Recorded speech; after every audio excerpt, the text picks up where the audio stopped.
कभी आप ब्रह्म मुहूर्त में जगे हैं? जगकर देखिए, संध्या होने के पश्चात जब रात्रि का अंधकार सारे संसार को धीरे धीरे अपने अंधकार में निगलने लगता है, तो यही अंधकार ब्रह्म मुहूर्त में भोर होने से ठीक पूर्व तनिक अधिक काला हो जाता है। कुछ समझे? हमारा जीवन भी कुछ ऐसा ही होता है। जब हमारे जीवन की समस्याएं अपने अंत पर होती है, तो यही समस्याएं एक भीषण रूप लेकर हमारे समक्ष प्रस्तुत हो जाती है और ऐसे परिस्थिति में अधिकतर लोग हार मान जाते हैं, भय खा जाते हैं। परंतु यदि आप हार न माने, भय न खाएं, दृढ़ रहें, निरंतर आगे बढ़ते रहें, तो प्रकाश के रूप में हमारा स्वागत करने के लिए सूर्य उदय सदा हमारे समक्ष प्रस्तुत रहेगा। आपने बरगद के वृक्ष को देखा है? जितना विशाल उतना दृढ़। पतझड़ में वो सूख जाते हैं, परंतु दुर्बल नहीं होते, टूटकर गिरते नहीं। और उसके विपरीत दलदल में उपजे वृक्षों को देखिए, वो दिखने में तो बड़े होते हैं, पतझड़ आए या शीत सदा हरे भरे होते हैं, परंतु इतने दुर्बल होते हैं कि जलधारा के हल्के से वेग से वो गिर जाते हैं। परंतु ऐसा क्यों होता है? कारण है जड़ें। जिसकी जड़ें दृढ़ भूमि में है, वो हर चक्रवात, हर ऋतुओं को सह लेता है, और जिसकी जड़ें दलदल में है, वो स्वयं की जड़ों को दुर्बल बना लेता है। कुछ ऐसा ही मनुष्य भी होता है, जो अधर्म, कुकर्म और असत्य की धरा पर उपजा है। वो समय की एक मार भी नहीं सह पाता, और जो मनुष्य सत्य, धर्म की धरा पर उपजा है, वो हर समस्या से अविचलित हो जाता है। अब आप पर निर्भर करता है कि आप क्या बनना चाहते हैं। हमारे जीवन में मित्र और शत्रु बड़ा महत्व रखते हैं। यदि गंभीरता से सोचा जाए तो ऐसा कोई क्षण नहीं जब हम अपने मित्रों के बारे में ना सोचते हो या फिर अपने शत्रुओं के बारे में। हमारा हर कार्य या तो हमारे मित्रों के हित के लिए होता है या फिर हमारे शत्रुओं के अहित के लिए। हम हर स्थान या तो अपने मित्रों के साथ होते हैं या फिर अपने शत्रुओं के साथ। कोई नहीं चाहता कि उनका शत्रु प्रसन्न रहे।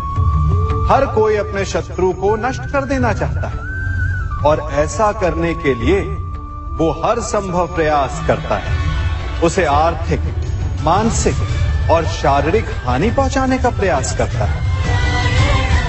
परंतु यदि मैं आज आपको ऐसा मंत्र सिखाऊं जिससे आप अपने शत्रु को सदा के लिए नष्ट कर दें तो, और वो मंत्र है मित्र बनाना। अपने सभी शत्रुओं को अपना मित्र बना लीजिए और आपके सारे शत्रु स्वतः ही समाप्त हो जाएंगे। मैं क्या कर रहा हूं? मैं दिए प्रज्वलित कर रहा हूं ताकि अंधकार को मिटा सकूं। अब आप कहेंगे कि इसमें कौन सी बड़ी बात है ना? परंतु इसमें महत्वपूर्ण बात समझने के लिए यह है कि मैं क्या नहीं कर रहा हूं, और मैं अंधकार नहीं कर रहा हूं। क्योंकि अंधकार को मिटाने के लिए प्रकाश का अस्त्र तो उठाना ही पड़ता है। बुराई को बुराई से नहीं, अच्छाई से जीता जाता है। अन्याय को अन्याय से नहीं, न्याय से लड़ा जाता है। क्रोध को क्रोध से नहीं, क्षमा का साथ लेना होता है। ठीक उसी प्रकार एक लोहा लोहे को काटता है, परंतु एक ठंडा लोहा ही गर्म लोहे को काट सकता है। इसलिए यदि आपको अपने जीवन में विजयी होना है तो अपने शस्त्रों को, अपने अस्त्रों को सोच समझ कर उठाइए, क्योंकि एक अनुचित सोच परिणाम पर भारी प्रभाव डाल सकती है। आप सब सोच रहे होंगे कि ये क्या मैं करने लगा। मैं इस पौधे को जड़ से उखाड़ रहा हूं। आश्चर्य हो रहा है ना कि एक पौधे को उखाड़ना या काटना ना केवल एक अपराध है अपितु पाप भी है। तो फिर मुझे ऐसा करने की क्या आवश्यकता पड़ गई? क्योंकि कई बार विनाश ही सृजन तक पहुंचाता है। यदि नया भवन बनाना हो तो पुराने भवन को गिराना पड़ता है। व्यवस्था को परिवर्तित करने के लिए क्रांति लानी पड़ती है।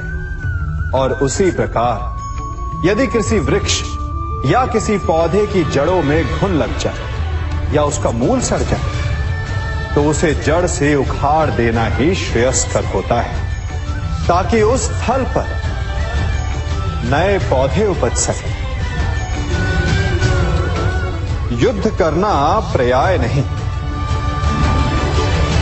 परंतु कभी कभी शांति के लिए युद्ध करना आवश्यक हो जाता है। संसार में सबसे श्रेष्ठ क्या है?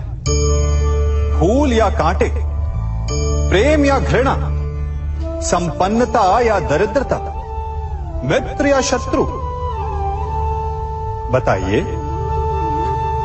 अब आप भी कहेंगे कि भला ये कोई पूछने की बात हुई? अवश्य, फूल, प्रेम, संपन्नता और मित्र ही श्रेष्ठ है। परंतु क्या आपने अपने जीवन में कभी सोचा है कि हर एक भाव, हर एक वस्तु, हर एक घटना का एक गुण धर्म होता है?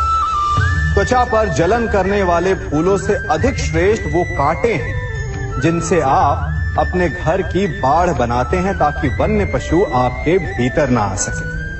वो प्रेम श्रेष्ठ नहीं जो आपको अंधा, लोभी, पक्षपाती बनाता।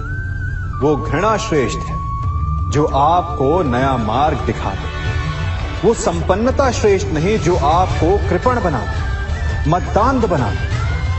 वो दरिद्रता श्रेष्ठ है जो आपको जीवन में परिश्रम करने की शिक्षा दे। कुविचार देने वाले, बुरा मार्ग दिखाने वाले मित्रों से अधिक श्रेष्ठ वो शत्रु होते हैं जो हमें जीवन का लक्ष्य दे दे। इसलिए अपने जीवन में हर वस्तु, हर भाव, हर घटना के गुण धर्म को पहचानिए और उसके पश्चात अपना चयन कीजिए। स्वर्ण। हम सभी को अपने जीवन में स्वर्ण से कभी ना कभी कुछ ना कुछ थोड़ा या अधिक मोह होता ही है ना? परंतु क्या आपने कभी सोचा कि स्वर्ण को प्राप्त कैसे किया जाता है? जब भूमिगत खदानों से स्वर्ण को निकाला जाता है तब वो एक पाषाण की भांति होता है। ऐसा पाषाण जिससे आप किसी को भी मार सकते हैं, परंतु उसे आभूषण के रूप में स्वयं के शरीर पर धारण नहीं कर सकते। यदि उसे आभूषण बनाना है तो उसे लंबी यात्राएं करनी होती है। उस पाषाण को पिघलना होता है। सुनार के हथौड़ी की अनेकों चोटें खानी पड़ती है। फिर काट छाट और उसके पश्चात जाकर वो ऐसा आभूषण बनता है जो हमें वर्षों तक, सदियों तक लुभाता रहता है। इसलिए यदि आपको समय पर विजय पानी है तो स्वयं के निर्माण पर समय देना होगा। हम सभी सुनते आए कि जो वीर होता है, साहसी होता है, शौर्यवान होता है, उसके समक्ष सारा संसार झुकता है। वीर भोग्य वसुंधर। परंतु वीरता है क्या? शौर्य क्या है? साहस क्या है? साहस युद्ध नहीं, वीरता विजय नहीं, शौर्य कभी ना गिरना नहीं। साहस किसी चुनौती के समक्ष खड़े होने का भाव है, तो वीरता उस चुनौती को उत्तर देने के लिए पूर्ण परिश्रम लगा देना है। और शौर्य का अर्थ है गिरकर फिर से उठने का साहस रखना, बार बार प्रहार करके वीरता दिखाना, निरंतर प्रयास करते रहना, निरंतर परिश्रम करते रहना। इसलिए विजयी होने से अधिक महत्वपूर्ण है शौर्यवान होना, क्योंकि जो शौर्यवान है उसे विजय मिलना निश्चित है। कभी किसी पक्षी को घोंसले की नींव बनाते देखा है? अथक परिश्रम करके तिनका तिनका बिटोर कर वो पक्षी अपना घोंसला बनाता है, अपनी संतान के लिए एक सुरक्षित घर बनाता है। और फिर कहीं से तीव्र आंधी आती है, भारी वर्षा होती है और उसका घोंसला तिनका तिनका करके बिखर जाता है। फिर वो पक्षी क्या करता है? वो रोता नहीं, ना ही विलाप करता है।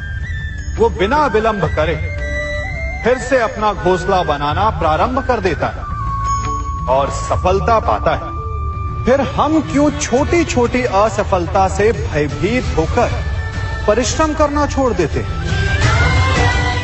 एक बात सदा स्मरण रखिएगा, हर वृक्ष कुल्हाड़ी की एक मार से नीचे नहीं गिरता, हर चट्टान घन के एक प्रहार से नहीं टूटती।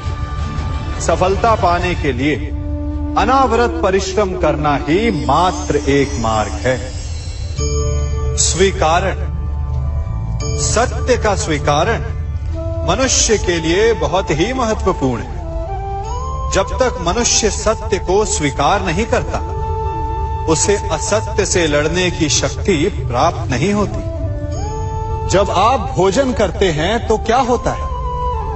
आपका पेट स्वीकारता है कि वो भर चुका है और आप भोजन करना बंद कर देते हैं। जब आपको निद्रा आती है तो क्या होता है? आपका मन स्वीकारता है कि आपका शरीर थक चुका है और उसे विश्राम की आवश्यकता है। उसी प्रकार जब आपको किसी व्यसन को रोकना हो तो आपको स्वीकारना पड़ता है कि बहुत हो चुका, चाहे वो लालच हो या मदिरापान। उस व्यसन का त्यागना तभी प्रारंभ होता है जब आप ये स्वीकार कर लेते हैं कि आप उस व्यसन के बंधक हैं। हम में से ऐसा कोई नहीं जिनकी परछाई उनसे दूर रहती। हमारी परछाई सदैव हमारे साथ रहती है। कदाचित हमारी परछाई हमारे कर्मों के फलों का संकेत है। कदाचित इसी कारण कई बार हमें अपनी परछाई से भय भी लगता है, परंतु इस भय से निवारण पाने का एक साधन अवश्य है। वो है सूर्य की ओर मुख करना या किसी प्रकाश के स्रोत की ओर मुख करना, क्योंकि तब हमें हमारी परछाई दिखाई नहीं देती। यदि इसे जीवन के संदर्भ में देखें तो ये प्रकाश का स्रोत शुभ कर्मों की चेतना है। यदि आपके मन में शुभ कर्म करने की इच्छा है तो आपको कभी भी अपने कर्मों के फल का भय नहीं होगा, क्योंकि यदि आपका मन शुद्ध होगा तो आपके कर्म शुद्ध होंगे और शुद्ध कर्मों का फल कभी अशुद्ध नहीं हो सकता। आज मैं आप सबको एक कथा सुनाता हूं। एक दिन प्रातः एक व्यापारी अपने घर से निकला। घर से निकलते ही एक बिल्ली ने उस व्यापारी का मार्ग काट दी। व्यापारी घबरा गया। वो फिर से घर लौट गया और शुभ घड़ी की प्रतीक्षा करने लगा। और जब वो पुनः अपने घर से निकला तब वो वाहन जा चुका था जिससे राजा तक पहुंचकर उसे भेंट देनी थी। राजा को भेंट नहीं मिली। राजा क्रोधित हो गए। राजा ने उस व्यापारी का व्यापार बंद करवा दिया। इस कारण व्यापारी क्रोधित होकर घर पर अपनी पत्नी से लड़ बैठा। पत्नी अपने बच्चों समेत मैके वापस चली गई और उस व्यापारी के जीवन में यदि कुछ रह गया था तो केवल अंधकार। और इन सब का कारण वो उस बिल्ली को मानता रहा जिसने उसका मार्ग काटा था। ऐसा ही एक दूसरा व्यापारी राजा को भेंट देने निकला और उस व्यापारी का मार्ग भी एक बिल्ली ने काट दिया। वो व्यापारी तनिक घबराया, परंतु उसने आगे बढ़ना अधिक उचित समझा। राजा तक वो समय पर पहुंचा। उसने राजा को भेंट दी। राजा प्रसन्न हुए और राजा ने व्यापारी को अपना व्यापार बढ़ाने की अनुमति दी। स्वर्ण आभूषण दिए। जब व्यापारी घर पर पहुंचा तो पत्नी को आभूषण और अपने बच्चों को देने के लिए वस्त्र थे उसके पास। हर ओर प्रसन्नता थी। समझ रहे हैं ना, दोनों के साथ एक ही प्रकार की घटना हुई, परंतु दोनों की प्रतिक्रिया भिन्न थी। ऐसा ही हमारा जीवन भी है। हमारे जीवन में प्रारब्ध का अपना स्थान है, परंतु उससे कई अधिक महत्वपूर्ण हमारी प्रतिक्रिया, हमारे सोच का प्रभाव है। क्योंकि यही हमारे जीवन को आकार देते हैं। इसलिए अपनी सोच को सकारात्मक रखिए। आपका जीवन सदैव आनंदमय रहेगा। आप इन दो पात्रों को देख रहे हैं। मेरे इस पात्र में जल है और ये पात्र मिष्ठान से भरा हुआ है। दोनों ही पात्र भरे हैं, परंतु देखिए, मिश्री को जल में मिला दिया। जल ने मिश्री को अपना लिया। मिश्री ने अपना अस्तित्व खो दिया, परंतु जल को अभिमान है कि उसका अस्तित्व अभी भी बना हुआ है। परंतु जो इस जल को चखेगा उसे अवश्य पता चल जाएगा कि ये जल अब वो जल नहीं रहा, ये अब शरबत बन गया। हमारा त्याग, हमारे बलिदान भी ऐसे ही होते हैं। जो इस बात को अनुभव करते हैं वो समझ सकते हैं कि कैसे हमने समय की धारा को बदल दिया।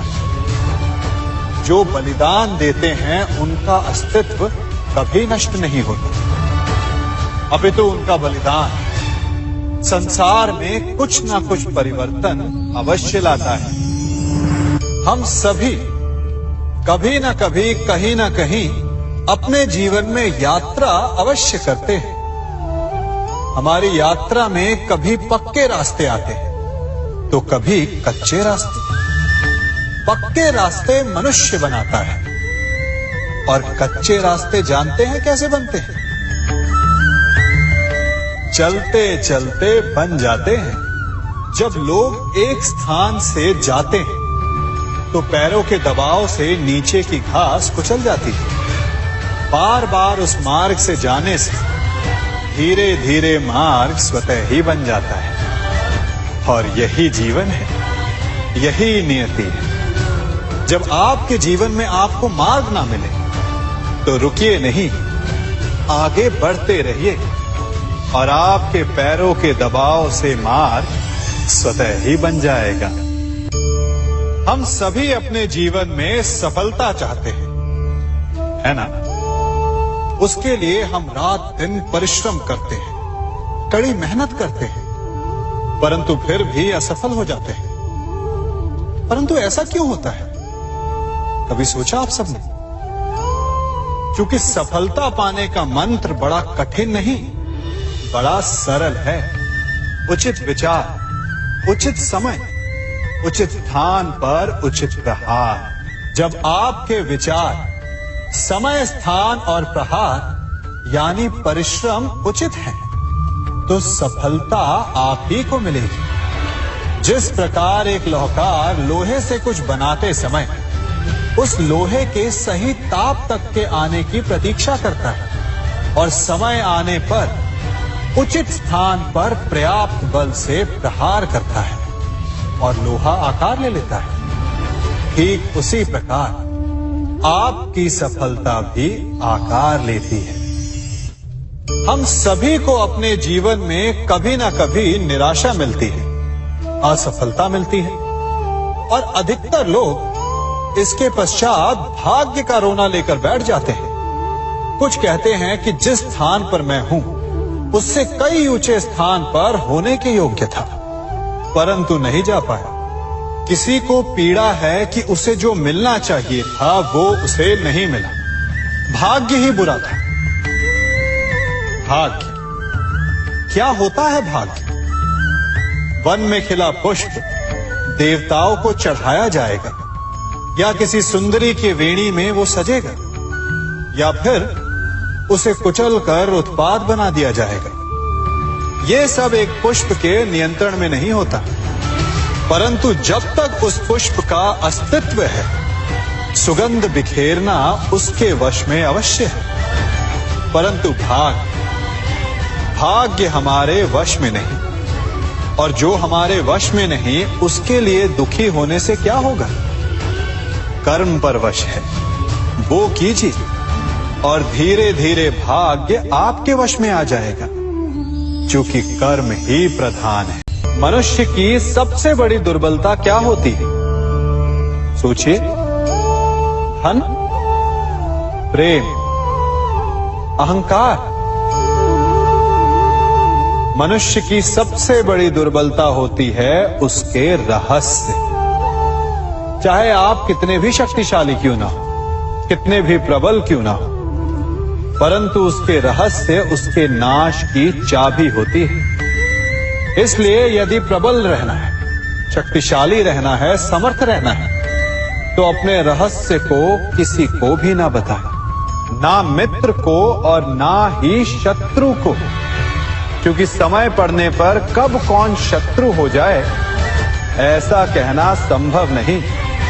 विभीषण को रावण के अमृत कुंड का ज्ञात था, इसीलिए प्रभु श्री राम रावण का वध करने में सफल हो सके। इसलिए उचित यही है कि आप अपने रहस्य को स्वयं तक ही सीमित रखें।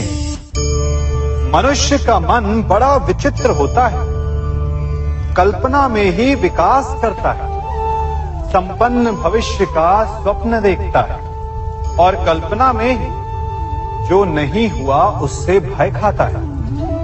और यही भय मनुष्य का सबसे बड़ा शत्रु है।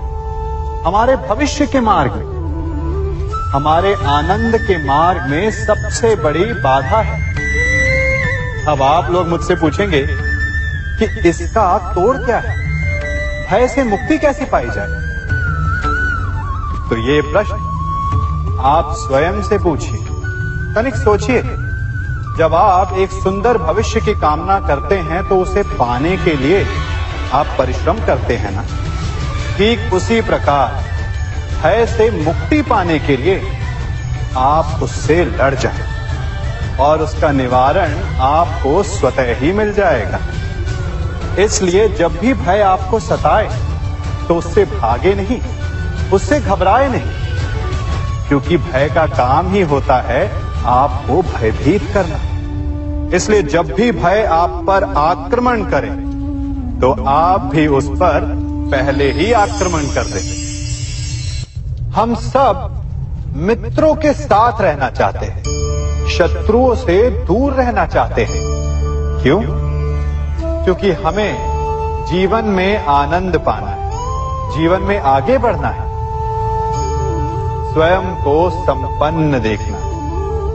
और यदि किसी से भी आप पूछेंगे कि जीवन में सफलता पाने के लिए सबसे अधिक आवश्यकता किसकी होती है, तो हर एक आपको लगभग एक ही उत्तर देगा।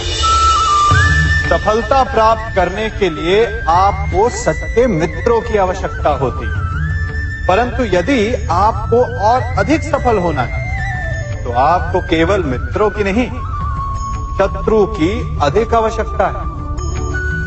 अब आप कहेंगे, ये मैंने कैसी बात कर दी?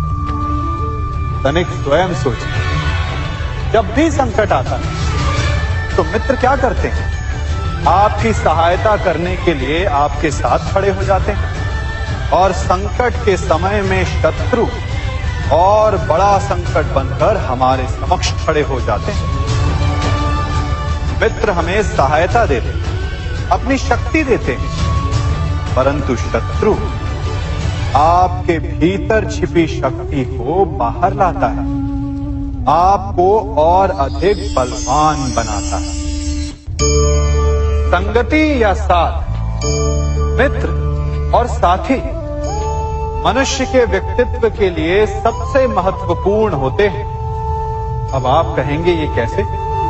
मनुष्य अवश्य अपने व्यक्तित्व के लिए उत्तरदायी होता है, परंतु मनुष्य संगति में ना चाहते हुए भी उसका व्यक्तित्व संगत की भांति हो जाता है। इन पात्रों को देख रहे हैं? मध्य में जल रखा है, इसमें दूध है और इसमें मलिन कीचड़ रखा है। यदि मैं इस जल को इस दूध में मिलाता हूं तो ये जल दूध बन जाता है, और यदि इसी जल को इस मलिन कीचड़ में मिलाता हूं तो क्या हुआ? ये जल कीचड़ बन गया। ऐसी कोई युक्ति नहीं कि जल बिना घुले मिले दूध या कीचड़ में अपना अस्तित्व बनाए रखे या उनसे अलग रहे। और ठीक ऐसा ही मनुष्य के जीवन में भी होता है। यदि एक गुणहीन व्यक्ति गुणवानों की संगत में बैठे तो उसे भी गुणवान समझा जाता है, सम्मान का पात्र समझा जाता है। और यदि एक गुणवान व्यक्ति गुणहीनों की संगत में बैठे तो उसे भी तिरस्कार मिलता है। इसलिए अपने जीवन में सदैव संगति सोच समझकर सावधानी से चुनिएगा। कभी खेत में किसी किसान को खेती करते देखा है? वो उसे सींचता है, उसे जोतता है, पशु पक्षियों से खेत की फसल की रक्षा करता है। परंतु एक बात का वो सबसे विशेष ध्यान रखता है कि कहीं खेत में खरपतवार ना उग जाए, क्योंकि एक खरपतवार खेत की सारी फसल को नष्ट कर सकती है। ठीक उसी प्रकार यदि वंश की कोई संतान खोटी निकल जाती है तो वो समूचे वंश का सर्वनाश कर देती है। इसीलिए संतान के लालन पालन में विशेष ध्यान देना आवश्यक होता है, क्योंकि संतान वो फसल होती है जो वंश के आने वाले समय को महान बना सकती है या फिर वंश का पतन भी कर सकती है। मनुष्य भी बड़ा विचित्र प्राणी है। अपनों से नीचे के स्तर के लोगों को वो हे दृष्टि से देखता है, उनका उपहास उड़ाता है, उनसे बार बार कहता है कि तुम्हारा कुछ नहीं हो सकता, तुम भविष्य में कुछ नहीं कर पाओगे। जब मनुष्य के पास धन संपत्ति मान होता है तो वो दूसरों का आदर नहीं करता, परंतु वो एक बात भूल जाता है कि उससे भी अधिक शक्तिशाली कोई अस्तित्व में है, और वो है समय। काल काल अपना चक्र कब बदलेगा ये कोई नहीं जानता। समय अपनी करवट कब लेगा ये कोई नहीं जानता। कोयला भी समय के साथ साथ हीरे में परिवर्तित हो जाता है। इसलिए जीवन में कभी भी किसी का भी उपहास नहीं उड़ाना चाहिए।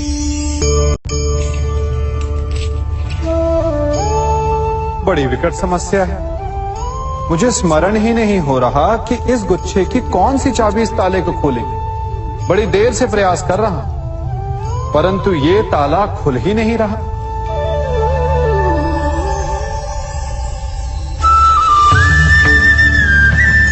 ऐसी परिस्थिति में आप क्या करेंगे? अधिकतर लोग ऐसी परिस्थिति में अपनी आशा खो बैठते हैं। उन्हें लगता है कि चाबी खो गई। वो तिलमिला जाते हैं, क्रोधित हो उठते हैं। परंतु उस समय धैर्य रखें तो गुच्छे की अंतिम चाबी ताला खोल सकती है। कुल्हाड़ी का अंतिम प्रहार वृक्ष को काट के गिरा देता है, परंतु क्या सत्य में कुल्हाड़ी का अंतिम प्रहार वृक्ष को काट के गिरा देता है?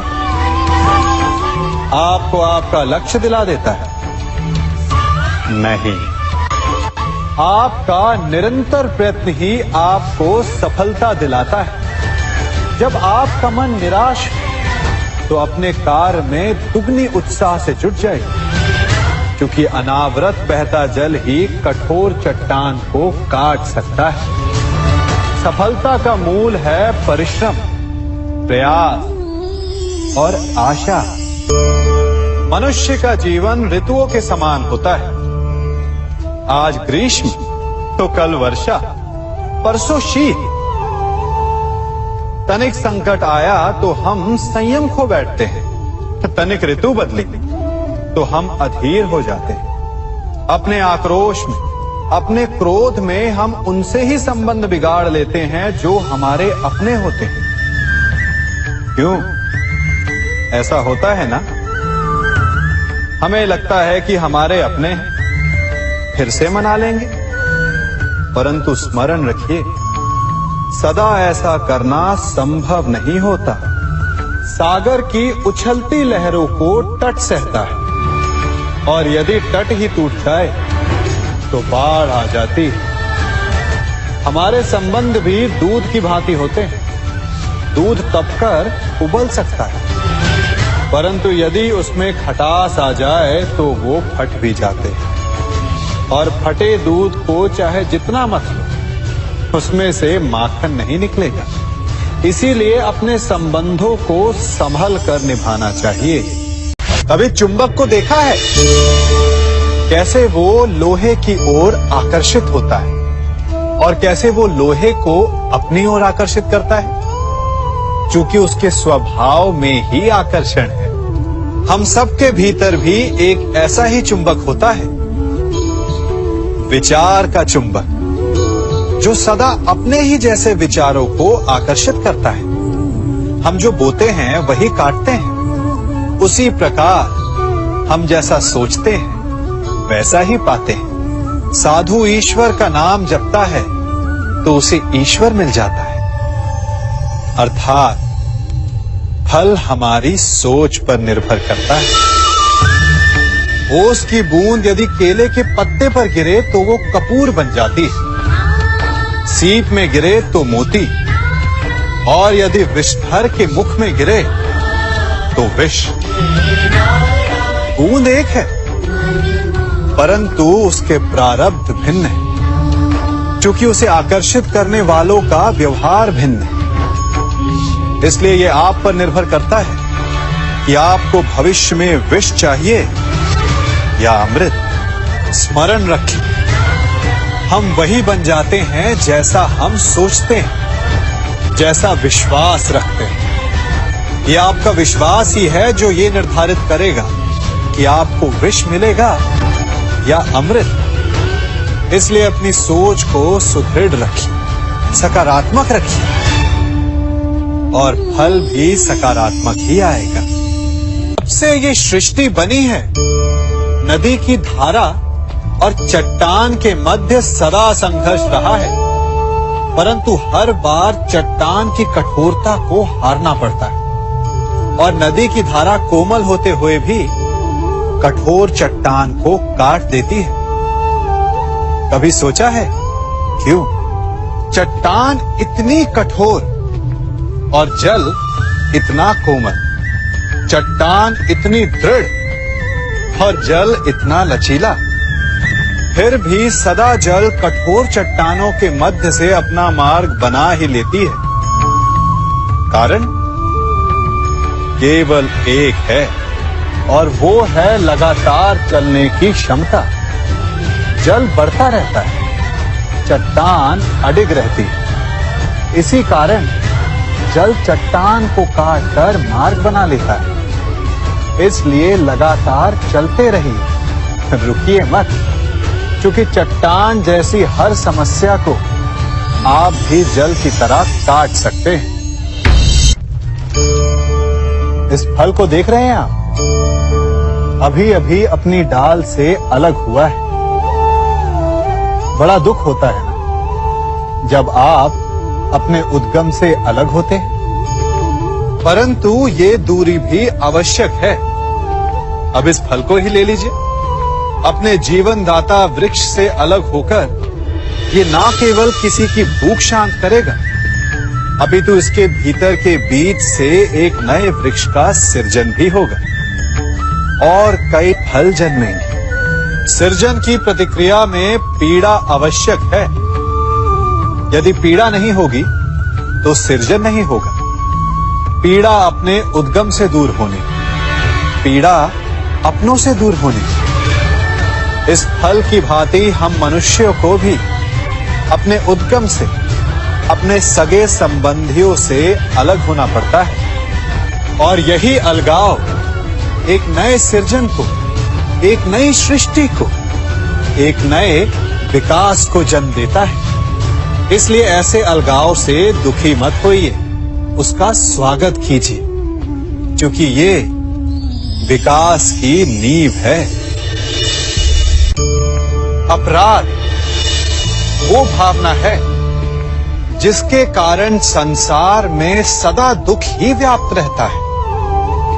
हम सब अपराधियों से घृणा करते हैं, उन्हें कोसते हैं, परंतु क्या कभी विचार किया है कि कोई भी जन्म से अपराधी नहीं होता? तो ऐसा क्या कारण है कि कोई इतना बुरा बन जाता है कि वो बुराई की सीमाएं ही पार कर जाए? कारण है कामना। यदि कामना पर नियंत्रण ना रखा जाए, यदि कामना को पूर्ण करने के लिए परिश्रम ना किया जाए, तो वो तृष्णा में बदल जाती है और तृष्णा लालच में, और लालच छल में, और छल करते ही मनुष्य अपराध की ओर अपने पग बढ़ा देता है। इसलिए ये अत्यंत आवश्यक है कि मन की कामनाओं पर नियंत्रण रहे। यदि मन पर नियंत्रण रहेगा तो अपराध पर स्वयं ही नियंत्रण हो जाएगा। हम सबका मन करता है कि हम जीवन में ऐसे शिखर पर पहुंचे जहां हमसे ऊपर कोई ना हो, जहां हमें कुछ करने की आवश्यकता ना पड़े, है ना? कुछ लोग इस शिखर पर पहुंच भी जाते हैं, परंतु उनका मन सदा विचलित रहता है। इतनी मनोरंजक बात है ना कि जिस विश्राम को पाने के लिए हम इतनी मेहनत करते हैं, इतना परिश्रम करते हैं, वो हमें मिलता ही नहीं। कारण स्वयं सोचिए, वन का राजा होने के पश्चात भी सिंह को अखेट के लिए परिश्रम क्यों करना पड़ता है? सोचिए। मैं बताता हूं, क्योंकि राजा होने का अर्थ ये नहीं कि वो सदा सोता रहे और मृग स्वयं उसके समक्ष आकर कहेगा कि आइए महाराज, मुझे खाकर अपनी भूख मिटाइए। तो समझ लीजिए, कार्य आपके परिश्रम से संपन्न होते हैं, केवल कामना से नहीं। यदि आप नीचे हैं तो सदा स्मरण रखें कि आपका परिश्रम ही आपको ऊंचाइयों पर ले जाएगा, और यदि आप ऊंचाई पर हैं तो वहां पर भी रहने के लिए आपको निरंतर परिश्रम करते रहना होगा। अर्थात परिश्रम से मुक्ति नहीं है, क्योंकि परिश्रम ही जीवन है। सबसे अधिक महत्वपूर्ण क्या है? जीवन, या जो जीवन में पाया, यात्रा, या यात्रा पूर्ण करने के बाद पाया गया लक्ष्य, कर्म या उसके फल? बहुत ही महत्वपूर्ण परंतु विकट प्रश्न है ना? परंतु तनिक धीरज से सोचेंगे तो इसका उत्तर अधिक कठिन नहीं है। यदि जीवन यात्रा है तो उसका लक्ष्य क्या होना चाहिए? स्वयं सोचिए। मान, संतान, धन? नहीं ना। अंतिम लक्ष्य है परम आनंद, और ये अचानक से नहीं मिलता। इसे पाने का केवल एक ही उपाय, और वही आपका कर्म, वही आपकी यात्रा भी, और वही आपका प्रारब्ध भी है। और आपको कौन बताता है कि आपके लिए सही क्या है? वो है आपका मन, जो मस्तिष्क की भांति हानि और लाभ नहीं सोचता, जो आपको ये बताता है कि शुभ किसमें, संसार का कल्याण किसमें, आनंद किसमें। यदि आपका मन संयमित है तो वो आपका सबसे महत्वपूर्ण मार्गदर्शक है, जो आपकी यात्रा, आपका लक्ष्य, आपके कर्म और उसके फलों को सबको शुभ बना सकता है।